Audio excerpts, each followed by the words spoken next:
સંમેલનમાં ભાજપના નેતા હાર્દિક પટેલ અને કોંગ્રેસના નેતા હિમાંશુ પટેલ પણ જોડાયા હતા। બંને નેતાઓએ ખુલીને પોતાના મનની વાત કરી। જ્યારે હાર્દિક પટેલને પૂછાયું કે કેમ હવે સમાચારમાં નથી દેખાતા, અચાનક કેમ આટલા શાંત થઈ ગયા છો, તો તેમણે શું કહ્યું તે સાંભળો।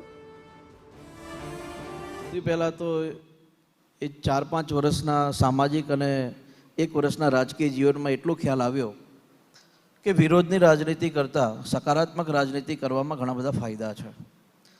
અને ઘણા બધા ફાયદામાં 1 વર્ષના ટૂંકા ગાળામાં ભારતીય જનતા પાર્ટીના ધારાસભ્ય તરીકે અમારા વિસ્તારની અંદર જે રીતે સકારાત્મક રાજનીતિ થઈ છે અને 1 વર્ષના ટૂંકા ગાળામાં લગભગ 750 થી 800 કરોડ રૂપિયા વિકાસના કામો અમારા વિસ્તારમાં મળ્યા, એ બાબતે હલ્લો કરીને કે આંદોલન કરીને કે અવાજ કરીને જે કામ થાય એના કરતાં પણ ખૂબ સારી રીતે સરકાર સાથે ચર્ચા વાર્તાલાપ કરીને વિસ્તારના નાના મોટા કામો સરકાર સુધી પહોંચાડીને આજે અનેક કામો અમારી વિધાનસભામાં થયા છે। અને આંદોલનનો સમય બહુ અલગ હતો, આંદોલનની વસ્તુ ખૂબ અલગ છે। અને કોંગ્રેસમાં તો માત્ર 1 વર્ષનો ટૂંકો સમયગાળો હતો।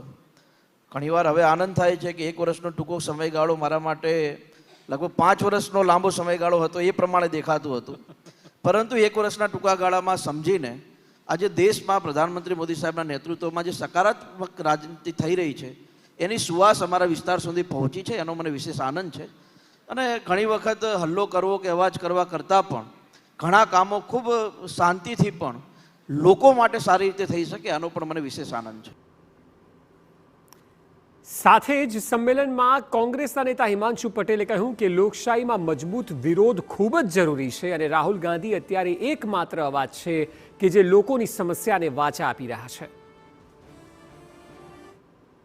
અત્યારે રાહુલ ગાંધી આખા દેશની અંદર એક એવો વીરલો, એક એવો યોદ્ધા, એક એવો યુવાન કે આ દેશની લોકશાહી છે।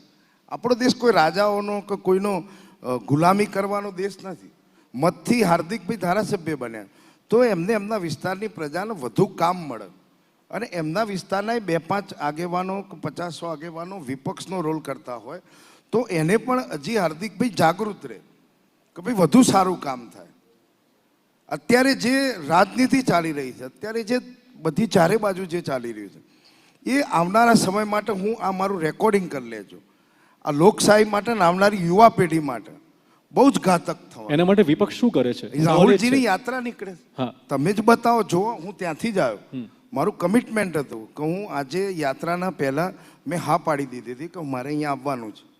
હું રાત્રે 3 વાગે મારા ગામ અડાલજ આવ્યો છું અને ખાલી આ માત્ર ડિબેટમાં હાજરી આપવા, એક કમિટમેન્ટ, અને હું સાંજે પાછો જતો રહેવાનો।